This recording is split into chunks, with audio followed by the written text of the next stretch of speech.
부처님께서 지금까지 6년 고행한 그 내용을 이래 아주 깊이 들여다보면 우리가 이 부처님 경전을 통해 가지고 이 쉽게 보는 이러한 모든 내용들이 왕위를 버려두고 부처님이 그 고행한 그 결과라는 걸 생각해 보면 부처님에 대한 고마움이 절절히 일어날 수밖에 없습니다. 우주 전체, 우주의 진리를 이렇게 깨달아서 우리들에게 이렇게 팔만대장경이라고 하는 그러한 가르침을 주신 부처님이 그냥 나온 게 아니라 이게 아주 정말 철저한 그런 고행을 통해서 나왔다는 걸 생각하면 부처님께서 6년 동안 그렇게 처절한 고행을 하시고 고행 가지고도 이제 결국 안 되는 거구나 한 걸 알고 고행을 버리는 데까지 했습니다. 그러면 이제 여기서 우리가 하나 알아야 할 것은 우리가 연애를 한번 실패하면 실패한 게 아니고 이만큼 내가 인생을 경험했다. 인생 살다 보면 이럴 수도 있는 거구나. 시험에 떨어졌다 하면 떨어진 걸 볼 게 아니라 인간이 살다 보면 이렇게 떨어질 수도 있는 거다. 거기에서 큰 경험을 만들어서 그걸 자기 인생으로 만들면 그건 떨어진 게 아니고 엄청난 남들이 갖지 못한 노하우, 그런 경험을 갖게 되는데 부처님은 철저하게 이제 고행을 하다가 마지막 거의 극치에 이르고 나니까 고행만 가지고는 안 된다고는 고행을 버려두고 오늘 90쪽 수자따 여인의 우유죽을 먹는 이제 바다 자신은 그런 대목으로 나옵니다. 그 이제 90쪽은 보면은 우리 스님들 가사, 지금 저 선감 스님이나 교무 스님 가사에 보면 이렇게 기워져 있죠. 전부 다 기워져 있죠. 그게 본래의 뜻은 논밭을 잘 구획 정리를 해가지고 보는 사람마다 다 하고 아주 자기 것만큼 딱딱 그렇게 이 남을 해치지 않으면서 그 자기 구역을 잘 한다는 그런 복전을 뜻하기도 하고, 두 번째는 저 공동묘지에 가보면 시체를 싸가지고 시체를 홀랑 벗어가지고 벗겨가지고 오는 게 아니라 대부분 뭘 좀 천이라도 뒤집어 씌우고 옷을 입혀가지고 와서 거기서 벗겨가지고 화장을 하거든요. 이 공동묘지 가보면 시체를 싸가지고 온 그런 천들을 많이 버립니다. 그걸 주워다가 기워가지고 저 가사처럼 조각조각 기워가지고 입었다 그래서 분소이 그렇게 이제 버려버린 옷을 그렇게 주워다가 기워 입었다는 그 내용이 90쪽에 나옵니다. 91쪽 위에서 두 번째 줄을 같이 읽어보도록 할게요. 그 무렵 장군이 딸 수자따는 심상치 않은 꿈을 꾸었다. 수자따, 세상에서 가장 훌륭하신 분에게 최초의 공양을 올릴 기회를 놓치지 마라. 토지스님 목소리는 수자따의 귓전에 쟁쟁했다. 수자따는 정정스럽게 소젖을 짜 7번을 끓인 다음 정수만 골라 새 그릇에 새쌀과 함께 다시 끓여 죽을 만들었다. 죽이 만들어지자 깨끗한 바루에 담고 향수와 꽃으로 장식한 좌대 위에 올려놓았다. 그리고 시녀에게 말했다. 문 앞에 있다가 걸식하는 수행자가 나타나거든 집으로 모셔라. 조용한 거리 저쪽에서 볼품없는 천을 두른 수행자가 나타났다. 토지신의 말이 거짓이 아니었음을 안 수자따는 무릎을 꿇고 준비했던 우유죽을 올렸다. 수행자의 손에는 바루 하나 없이 있었다. 보살이 말하였다. 식사가 끝나면 이 바루를 누구에게 돌려줘야 합니까? 바루를 드리겠습니다. 뜻대로 하소서. 자, 여기까지. 그러면 우리가 이제 꿈이라는 거는 허망한 겁니다. 그런데 나도 태백산 도소람에 연비를 하고 태백산 도소람 들어가 가지고 보통 사람들이 태백산 겨울을 모릅니다. 강원도 겨울을 모른다는 얘기예요. 눈이 한 번 오게 되면 미친 듯이 오거든요. 미친 듯이. 그러면 처음에는 이 높은 데는 이만큼 높고 얕은 데는 이만큼 얕은데 바람이 한 번 불면 어떻게 돼요? 평평해져요. 그 얕은 데인 줄 모르고 쏙 들어가면 짚을 게 있어야 일어나죠. 이런 채로 그냥 가만히 눈을 뜬 채 얼어가지고 그냥 죽습니다.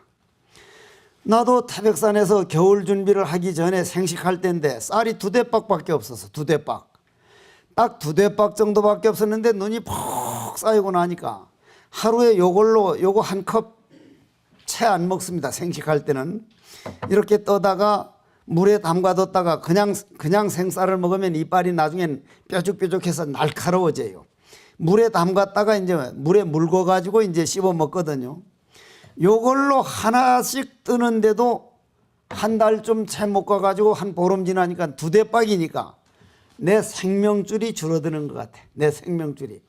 그런데 하루는 저 밑에서 사람 소리가 나는 거예요. 태백산 도소람 가본 사람 알지? 그건 뭐 인가하고 엄청 떨어져 있잖아. 이상하다. 내가 이제 워낙 쌀 떨어지고 이제 굶어가지고 헛소리가 들리나 해서 아니, 그건 한참 있다 보니 정말로 보여. 어떻게 해서 그 눈을 치우면서 황처사님하고 혜정스님하고 2분이 찾아왔는데 어떻게 알고 왔냐니까 토지신이 태백산 도소람 이 수행자가 지금 쌀이 떨어져서 눈에 맥혀서 죽게 됐는데 쌀 좀 갖다 드리라고 연 3일 그렇게 꿈에 나타나서 그러더라는 거예요. 그 덕택에 나도 살았거든. 이게 사실 그럴 수가 있다 이 말이라. 그러면 이제 토지신이 그렇게 수자따에게 이제 그런 꿈이 꾸였다는 건 수자따라고 하는 여인이 그만큼 수행자를 받들려고 하는 생각과 그런 기운이 그런 얘기를 들을 수 있는 귀가 열렸다는 얘기예요. 수자따 여인은 벌써 그런 마음이 열려있는 그런 공덕을 지을 만한 그런 아름다움을 간직한 그런 여인이었던가 본데 그래서 이제 시녀들 보고 만약 오늘 이제 지나가는 수행자일 걸 빨리 내한테 말하라는데 금방 조금 있으니까 저쪽에서 옷은 형편없는 뭐 시체 쌌던 옷을 가지고 누덕누덕 기워가지고 입었는데 눈매가 맑은 거라든지 몸에서 풍기는 그런 기운이라든지 사람에게는 얼굴보다도 풍기는 기운이 먼저 느껴집니다. 여기도 보면 다 기운이 먼저 느껴지거든. 그러면 그래서 이제 쫓아나가 가지고 죽을 올리고 그 죽이 보통 정성 든 죽이 아니거든요. 꼭 같은 죽인데도 끓인 사람의 정성이 얼마나 들어가느냐에 따라서 죽 맛도 다르고 죽의 그 영양가도 다릅니다. 이 죽은 보통 죽이 아닌 거예요 벌써. 그래서 그 이제 시달다 태자 보살이죠. 보살은 이 죽을 먹고 나면 이 그릇은 누구에게 돌려줘야 됩니까? 그걸 바루라 그러죠. 바루. 그냥 당신이 가지십시오. 뜻대로 하십시오. 보살은 우유죽이 담근 바루를 들고 우르벨라 마을을 내려와 네란자라강 이제 네란자라강이 그 셋강이 있습니다. 이 셋강이 이제 순파티티 따라 강이라고 하는 그 강에 가서 딱하니 바루를 죽을 내려놓고 지금까지 머리에서 그냥 이 형편없이 목욕 한 번 안 하고 그래서 그 머리를 다 정리해서 깎고 목욕을 하고 그 죽을 먹습니다. 그러면 그 부처님 주위를 5사람이 지금 같이 고행하는 분이 있죠. 왕이 보낸 사람. 그이들이 부처님 고행하는 걸 보고 일국의 왕자로서 어떻게 저런 고행을 할 수 있을까. 저도 태백산 도소람에 한창 수행할 때는 내가 아는 스님들이 와보고는 얼마나 지독하게 했는지 차마 말을 못 걸고 마당에서 이렇게 보다 그냥 갔다는 거예요. 소문나기를 아주 생명을 바치고 공부를 해가지고 해국 스님 뭔가 이루어도 이룰 거라 했는데 그건 나한테 속은 거라. 그때 속으로는 어머니 생각 뭐 국수 먹고 싶은 생각 오만 생각을 다 하고 번뇌망상 때문에 내가 죽을 지경이었 때거든. 그런데도 겉으로 폼을 잘 잡았던가 봐 아마. 그랬는데 이 국왕이 보낸 5신하 지금 5 이제 수행자죠. 왕대로서 어떻게 저럴 수 있을까 하다가 첫째는 너무 아름다운 여인이 남자들은 아주 아름다운 여인이 다른 친구를 찾아가거나 다른 남자를 찾아가면 그게 일단은 안 좋게 보인답니다. 일단은 기분이 좀 나쁘게 보인다는 거예요. 아, 내한테 안 찾아와도 저 사람한테라도 찾아가서 아, 정말 내 친구한테라도 가서 좋겠다, 이렇게 봐주는 경우는 좀 드물다는 거예요. 다섯 이 수행자도 아주 아름다운 여인이 그 시달다 태자 보살에게만 딱 갖다 바치고, 시달다 그 보살은 턱 그걸 가지고 내란자에 가서 깨끗이 목욕하고, 아니 세상에 그 세상에 누구도 따라가지 못할 고행 수행자로 봤더니 아름다운 여인이 뭘 바쳤는지 바치니까 그냥 좋다고 강물에 내려가서 목욕하고 저런 이제 모습을 우리는 같이 있을 수 없다 해서 북쪽으로 떠나버립니다. 다섯 명이 떠나서 가버립니다. 그러면 이제 이 보살은 죽을 딱 먹고, 우리가 이제 바로 공양할 때, 여러분들이 바로 공양을 할 때 이제 여기서는 그냥 죽비를 딱딱 치고 먹지만은 우리 옛날 해인사나 송광사 때는 탁 죽비를 치면 앞에 밥을 받아놓고 판사의 홀생력충, 이 밥을 먹으면 대소변으로 나가지 말고 모든 에너지가 내 몸 안에 가득해서 오직 그 모든 에너지를 수행하는데 이 에너지가 다 쓰도록 해지이다. 그런데 우리 보통 인간들이 밥을 먹으면은 주로 대변으로 영양가가 많이 빠져버립니다. 그래서 옛날 내가 태백산 도솔함에서 생식을 한 1년 반 정도를 했는데 어느 도반 스님이 와가지고 아무것도 해줄 게 없으니 나는 약도 팔 겸 내려갔는데 생두부를 한 모를 먹었는데 그 기운이 닷새 동안 가요. 닷새. 이 부처님께서 죽 한 그릇 먹고 그렇게 기운 차렸다는 걸 여러분들이 그냥 추상적으로 보면 아니고 사실이 그렇다는 얘기. 그래가지고 이제 다섯 고행자가 다 떠나버리고 나니까 이때에 어디로 가느냐면 보리수나무를 찾아 들어갑니다. 그 보리수나무를 이제 찾아 들어가는데 마침 거기서 풀을 베고 있는 목동이 있어서 쇼티칸가 쇼티아라고 하는, 그러니까 그 풀을 좀 줄 수 있느냐. 아, 얼마든지 드리겠습니다. 해서 7단이라고도 하고 8단이라고도 하는데 8단이 맞겠죠. 8정도를 뜻하는 거니까. 그걸 가지고 그 보리수나무에 가서 딱 오른쪽으로 3번을 돕니다. 오른쪽으로. 자, 그러면은 이 오른쪽으로 3번 돈 데 대해서 얘기를 듣고 넘어가야 돼. 그래서 93쪽에 보면 이제 위에서 4번째 줄, 5번째 줄, 자 같이 읽어보겠습니다.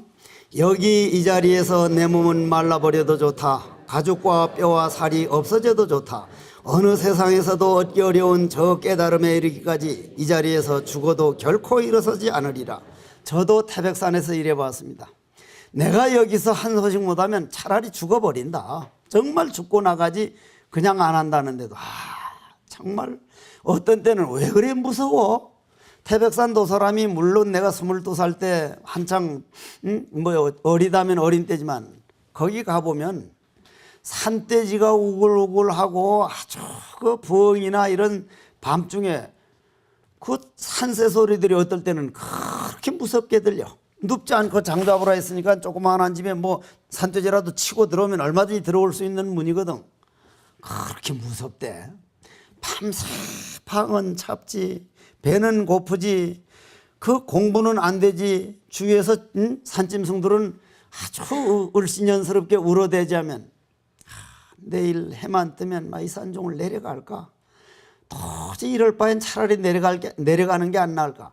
한두 번 아주 거기서 울어본 일이 없어. 아주 그냥 어떤 때는 엄청 꼭 서쪽 부엉이가 어떤 거는 울 때 말이야. 공부가 그래 안 될 때는 저 새끼 죽일까 말까, 죽일까 말까, 꼭 그렇게 들려요. 저 새끼 죽일까 막 꼭 그렇게 들려서 그냥 돌돌돌돌 떨게 돼. 뒷날 아침에 해가 딱 뜨면 공부가 좀 잘 될 땐 새들이 우는데 되고 말고 되지 되고 말고 전부 그렇게 들리는 거예요. 또 전부 다 내 마음 상태에서 들리는 거라 이 말이요. 여러분들 가족들이라는 게 전부 다 여러분 마음 상태를 해서 좋게도 보이고 나쁘게도 보이는 거니까 너무 속지 말라 이 말이에요. 이런 이런 각오, 그런 각오를 가지고 보리수나무에 앉았다 이 말이요. 그런데 딱 앉으면은 그 93쪽 밑에서 두 번째 줄, 보살은 호흡을 가다듬고 주의력을 모았다. 그때 수행을 방해하는 자 마라가 다가와 위로의 말을 던지며 측은한 목소리로 말했다. 바싹 마른 데다 얼굴마저 일그러진 것을 보니 죽을 때가 다 되었군요. 당신이 죽지 않고 살 가능성은 희박합니다. 살아야 합니다. 세상에 목숨보다 소중한 것은 없습니다. 목숨이 있어야 좋은 일도 할 수 있지 않습니까? 완전한 해탈의 길은 참으로 힘들고 통달하기도 어렵습니다. 마음을 다스리고 번뇌를 끊으려는 수행은 애초부터 무리였습니다. 그만두십시오. 손쉬운 방법이 얼마든지 있지 않습니까? 외다를 공부하고 불을 섬겨 재물을 바치면 얼마든지 공덕이 쌓일 것입니다. 이게 마라가 속삭이는 소리인데, 이게 어쩌면 내가 불경스러운 생각인데, 그렇게 고행을 하고 고행을 해서 마지막 가면 내가 이 공부를 다 이루기 전에 아버지에게 대죄인이 되고 왕위를 안 물려받고 가족을 내버려 두고 와서 정말 가능할 건가? 자기 소리일 수도 있습니다. 자기 소리가. 그러면 마라라고 하는 그런 악마 마구니가 어디에 있어요? 내 안에 있습니다. 내 안에서 하는 소리. 내 안에서. 이제 이 마라가 결국은 하다가, 그래 부처님이 곧 그 밑에 대답을 합니다. 그대 게으른 자여, 사악한 자여, 그대는 무엇하러 여기 왔습니까? 나에겐 세간이 복락을 구할 까닭이 조금도 없습니다. 그대는 세간이 복락을 찾는 자에게나 찾아가 말하십시오. 나에게는 확신이 있고 노력이 있고 지혜가 있습니다. 최선을 다하는 나에게 어찌 죽음을 이야기합니까? 목숨은 언젠간 죽음으로 끝납니다. 나는 죽음을 두려워하지 않습니다. 최선을 다하는 내 열정이 바라면 흐르는 강물도 말려버릴 것입니다. 이 말은 그런 생각이 들 때 다른 사람들은 약하면 약한 데 빠지는데, 이 정도 위치에 간 분은 그런 생각이 딱 들면 자기 자신이 딱 그 생각을 이겨내는 거예요. 자기 생각이 주인이 되는 거예요. 이건 정말 배운 말 하는 일이라. 그러니 말하는, 결국 안 되면 안에서는, 내 안에 있는 말하는 그 다음 유혹을 하는 게 주로 아름다운 여인들이 나옵니다. 그걸 마왕이 딸이라고 이렇게 표현되는데, 이 지구상에 수행자만이 아니라 모든 사람들이 일일지화는 뭐라 그랬어요? 하루의 재앙덩어리는, 하루에 그날 하루 제일 재앙덩어리는 뭐라 그랬어? 묘시 주라 그랬어. 아침에 처마신 술이라 이 말이야. 아침에 술 취하도록 마시면 하루 종일 횡설수설 온 동네 가서 그냥 시비나 하고, 그러니까 아침에 마신 술, 묘시에 마신 술. 이 1년 지화는, 1년 동안의 제일 재앙덩어리는 협착화라 해서, 옛날엔 1년에 신 한 번밖에 안 샀어. 신발에 작은 신발, 발에 맞지 않는 신발. 일생지화는, 평생 재앙덩어리는 뺑덕 엄마 같은 마누라라는 거예요. 성악처 뺑덕 엄마 같은 마누라. 평생의 수행자로서 가장 복 중에 하나가 수행에 방해 안 되고 수행 쪽으로 도와드리는 신도를 만나거나 그런 여자를 만나는 걸 대단한 복이라고 봐요. 나는 공부에, 내 수행에 장애되는 보살을 못 만나봤습니다. 늘 공부 쪽으로 가도록 아주 그 공부길 그런 데 방해하는 그런 인연을 못 만나봤어요. 부처님께 지금도, 부처님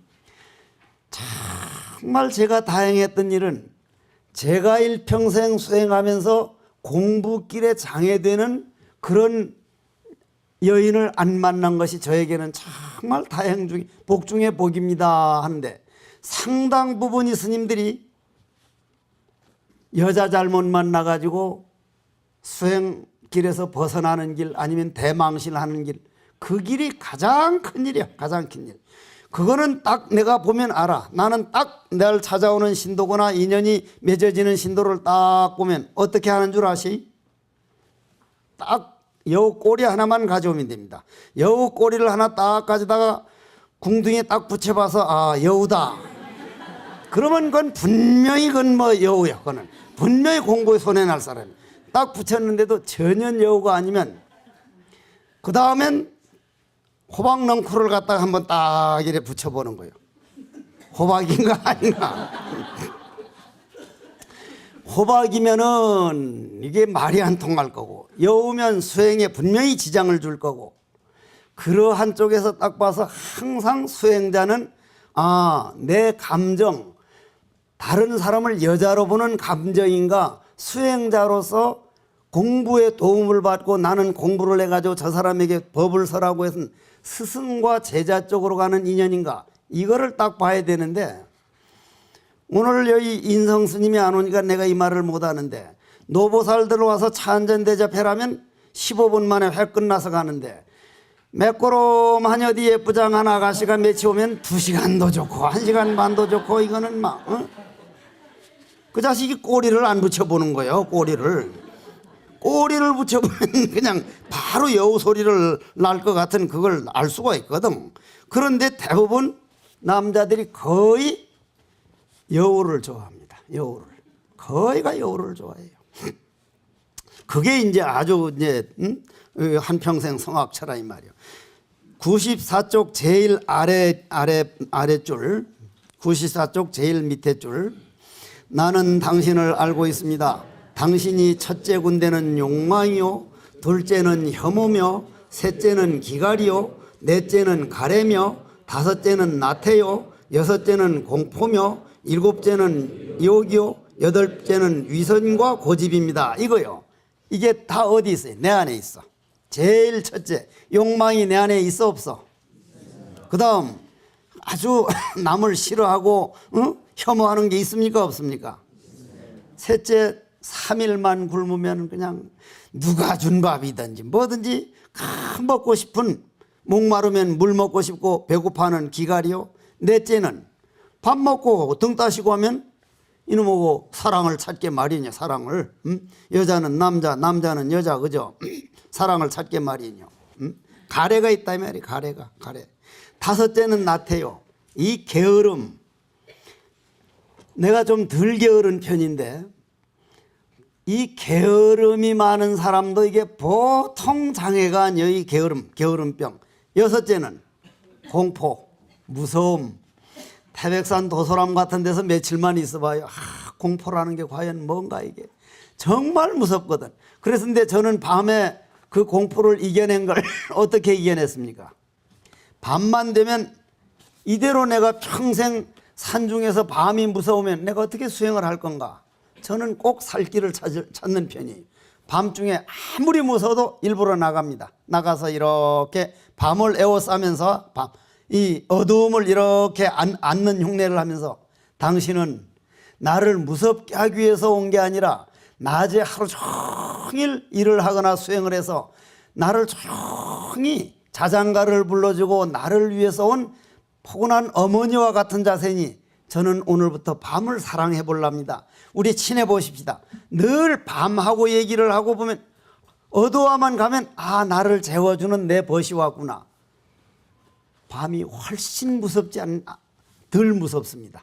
훨씬 덜 무서워. 요즘은 뭐 사람 때문에 무섭지만은 인간이 무서워져 가면 이거는 보통 일이 아니요. 우리가 불교대학에서 이런 강의를 하고 이런 늘 조용한 기운, 이런 기운은 종말이 기운을 없앱니다. 근데 내일 모레 금방 종말이 온다고 하는 건 종말을 부추기는 거예요. 그런 면에서 불교는 이 지구상에 엄청난 공헌을 하고 있습니다. 엄청난 공헌을. 나도 그 공헌하는데 이바지 했는데 나라에서 그걸 몰라줘. 그 8가지가 전부 다 내 안에 있는 말하라 이 말이에요. 내 안에 있는. 때로는 밤이 돼가지고 산짐승이 울어가면 공포라고 하는 그런 악마, 때로는 게을러지기 시작하면 게으른 악마, 이러한 모든 8가지를 이겨내면 악마를 이겨낸 사람이다. 부처님은 그걸 완전히 이겨낸 거예요. 거기서 조금 더 읽어보겠습니다. 고집입니다 한 다음, 그대가 가진 이익, 명성, 존경, 명예는 거짓으로 얻은 것입니다. 그대가 가진 무기라고는 남을 오만뿐입니다. 말하여 용기 없는 자라면 사방을 포위한 코끼리 부대와 같은 그대에게 맞서지 않을 것입니다. 하지만 나는 생각을 굳건히 하고 그대에게 대항할 것입니다. 내가 문자 풀을 입에 물고 항복할 것 같습니까? 패배하여 비굴하게 사는 것보다 차라리 용기 있게 싸우다 죽음을 맞겠습니다. 여기에 보면 문자 풀을 입에 물고란 말이 나오죠. 이게 무슨 말이요? 인도 쪽에는 문자 풀이라는 그 풀을 입에 물면 항복했다는 뜻입니다. 내가 지었다. 그러니까 그냥 포기했다. 이제 이 말이죠. 그래가지고 이런 말을 딱 들으면 내 안에 공포도 이겨내고 가래도 이겨내고 그러한 걸 이겨내지 않은 사람은 이 말이 나오지를 않아요. 이겨냈다는 얘기요. 내 안에 있는 모든 욕망을 이겨내니까 말하는 결국은 별별 짓 다 하다가 포기를 하죠. 포기를 해요. 포기를 해가지고 이제 이제 말하라는 건 뭐 그 외에 별별 잡스러운 생각을 다 일으키게 하지만 결국은 거기에 넘어가지 않고, 자, 한번 백족을 읽어보겠습니다. 깨달음을 이룰 자리 보리수 아래에서 보살은 독이 있는 가시를 뽑아버리고 진리의 깃발을 당당히 올렸다. 보살은 애욕과 선하지 못한 생각들을 떠나 사색과 사례를 갖추었다. 그러자 애욕을 떠나면서 생긴 기쁨과 즐거움이 가득한 선중이 첫 단계에 도달하였다. 이거를 초선이라 그럽니다. 초선 첫 단계를. 이어 사색과 사려마저 고요히 하자 안으로 깨끗해지고 마음이 하나가 되었다. 그리하여 삼매에서 생긴 기쁨과 즐거움이 가득한 선정이 두 번째 단계에 이걸 이선, 초선, 이선. 그 다음 이어 기쁨에 대한 탐청마저 떠나 담담히 바라보고 빛을 돌이켜 반추하자 몸이 가볍고 편안해졌다. 선정이 세 번째 단계에 도달하였다. 삼선 이어 즐거움도 버리고 괴로움도 버렸다. 그러자 괴롭지도 즐겁지도 않은 상태가 되었다. 보살은 담담히 바라보고 반조하여 청정한 선정이 네 번째 단계에 도달하였다. 보살은 맑고 고요하고 더러움이 없고 부드럽고 무엇에도 장애를 받지 않아 자유로워졌다. 보살이 마음은 흔들리지 않았다. 밤이 찾아왔다. 삶이 모든 고통과 즐거움은 원인이 있다. 원인이 된 지난 삶은 어떠했을까? 과거를 쭉 돌아보는데 눈이 마음의 눈이 열려서 천안통, 마음의 귀가 열려서 천이통, 신족통 쭉 모든 것을 통하는 과정이 나옵니다. 쭉 다 나옵니다. 마지막에 101쪽에 보면은 이제 두 번째 줄에 저곳에 태어났을 때 내 이름은 무엇이었고 성은 무엇이었으며 종족은 이러했고 인종은 이러했구나. 어떤 음식을 먹었고 수명은 얼마였으며 어디서 얼마큼 머물렀고 이러저러한 즐거움과 괴로움을 겪었구나. 나는 그곳에서 죽어 이러한 곳에 다시 태어났고 또 거기서 죽어 이러한 곳에 태어났구나. 즉 누진통을 숙명통을 다 이렇게 통하게 된다 이 말이에요. 그러고 난 다음에 이제 102쪽에 보면은 위에 이제 두 번째 줄부터 읽어보겠습니다. 어둠이 사라지고 두 번째 빛이 밝았다. 보살은 한밤중에 많은 거울에 비친 자신의 얼굴을 들여다보듯 중생계의 죽고 나는 모습을 낱낱이 하는 천안통. 그래서 쭉 다 이제 천안통 누진통까지 다가가지고 103쪽 위에부터 읽겠습니다. 번뇌는 남아있지 않았다. 보살은 다시는 고뇌의 생전으로 뛰어들지 않게 되었음을 스스로 알고 스스로 보게 되었다. 보살은 모든 더러움이 말끔히 사라진 누진통을 얻었다. 눈을 떴다. 샛별이 마지막 빛을 사르는 동력 하늘로 붉은 태양이 솟아오르고 있었다. 나는 가장 높고 바른 깨달음을 성취했다. 이 땅에 오신 지 35년, 진리를 찾아 나선 지 6년째인 기원전 598년 12월 8일이었다. 자, 이게 깨달은 모습이 글로 표현하니까 그렇지 모든 과거 다급생의 모든 번뇌망상 요만한 성질까지 다 나라는 게 없어지고 우주 자체가 되어버리는 모습은 이건 정말 아름다운 모습이에요. 그러면 이건 누구의 길이에요? 우리가 언제 가도 가야 할 길이에요. 불교대학 들어온 사람은 언제 깨달았습니다. 왜냐? 이런 말을 한번 귀에 듣고 마음에 씨앗을 심어놨으니까 언젠가는 깨닫게 됩니다. 깨달아서 인천이 스승이 된다 이 말이에요. 그래서 또 깨닫고 나니까 천인들이 이제 축복을 하는 거예요. 전부 다 말투도 뭐도 끼리끼리 놀잖아. 유유상종이라고. 부처님이 깨달으면 하늘이 움직여요. 하늘은 맑은 곳이니까, 가벼운 곳이니까. 천인들이 축복을 안 할 수가 없습니다. 천인들이 축복을 해가지고 아주 그 참 아름다운 대목이 나오는데 104쪽 같이 읽어봅시다. 번뇌는 모두 사라졌다. 번뇌의 흐름도 사라졌다. 더 이상 태어나는 길을 따르지 않나니 이것을 고뇌의 최후라 하노라. 나도 언젠간 이 말 해볼까? 나도 언제 멀지 않았다고 생각해. 번뇌는 모두 사라졌다. 번뇌의 흐름도 사라졌다. 더 이상 이제 나고 죽고 하는 일은 없다. 나는 이제 고뇌를 최후로, 마지막 고뇌가 이제 지나갔다. 이건 정말 한번 여러분들이 목표로 삼을만 하고 꿈으로 삼을만 하다 이 말이에요. 이게 정말. 그래가지고는 이제 하늘에 있는 모든 천인들이 이제 이래 하는데 문제는 106쪽 성도 후 49일이라 그래가지고 이제 49일 동안 가만히 보니 내가 알고 있는 것도요, 있는 그대로 말하면 여러분들 안 믿거든요. 먼저도 말씀드렸죠. 나와 여러분들은 한 몸이다. 그러면 못된 보살들은 제가 언제 스님하고 잤다고 한 몸이요? 그런 한 몸이 아니지 않았냐 이 말이요. 나도 우주 공기를 빌어와서 이 기운을 만들고 물을 먹고 대지의 음식을 먹고 태양 열에너지에서 열량을 섭취하고 빌려오고, 보살들도 처사도 다 거기서 빌려오니까 에너지에서는 한 몸이라 이 말이요. 내하고 당신 한 몸입니다 하면 이렇게 설명을 해주면 그저 그런갑다 하지, 정말 하나라는 걸 안 믿어요. 안 믿어.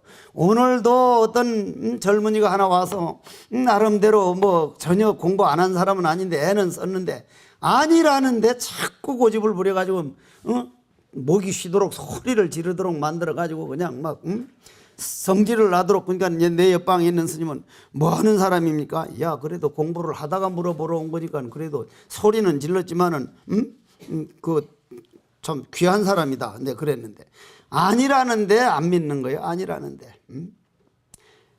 스님 말하는 놈이나 저 듣는 놈이나 하나입니다. 그러니까 자네는 하나라는 게 남아있고, 그러니까 하나가 아니야. 그러니까 스님 법문에 하나라고 했는데요, 나는 없는 하나를 말했는데 자네는 있는 하나를 말하잖아. 천지차이야. 그게 말도 안 되는 소리 하지 마라. 근데도 자기는 자꾸 길하고 고집고집 부리길래 한 손바닥에서 나눈 이 소리를 일러봐. 그러니까 그것도 일르는 흉내를 내더라. 아니라니까. 그러기서 이제 그러면 황벽 스님이 임재 스님을 찾아가서 오늘 울력은 어떻게 하느냐 하니까 임재 스님이 괭이를 텅텅텅 3번 치니까 벌써 30방이다. 그러니까 또 괭이를 텅텅텅 해놓고 허허허 하니까 오늘 울력 제대로 끝났구나. 일러봐.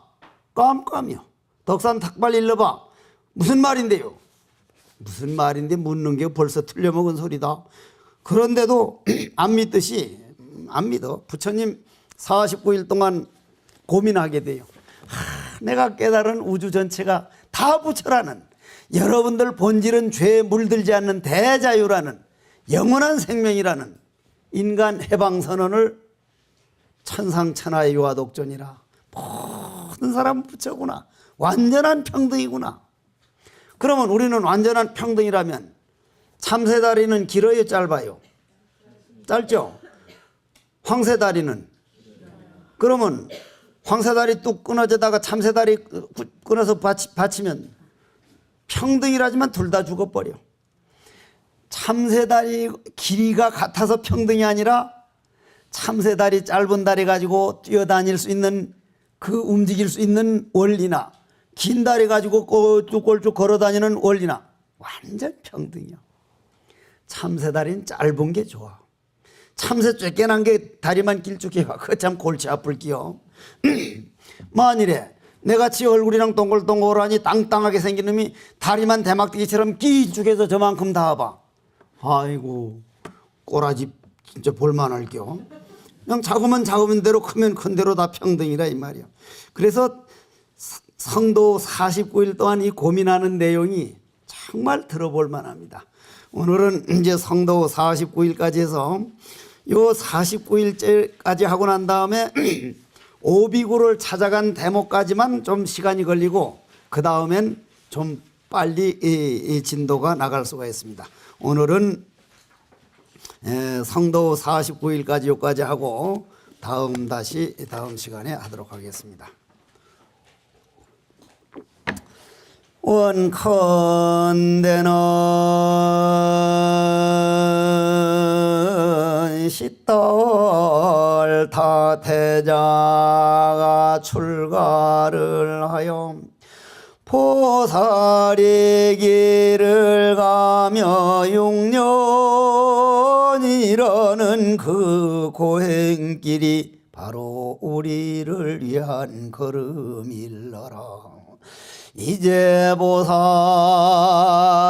자리에서 호련히 깨달아서 우주대진리가 되신 부처님의 깨달은 그 모습에 석종사 불교대학 등 모든 대중들은 일심으로 몸과 마음을 다 바쳐서 지심정례하옵니다. 이러한 참배공덕으로 모든 소원 성취하고 필경성불 하여이지다.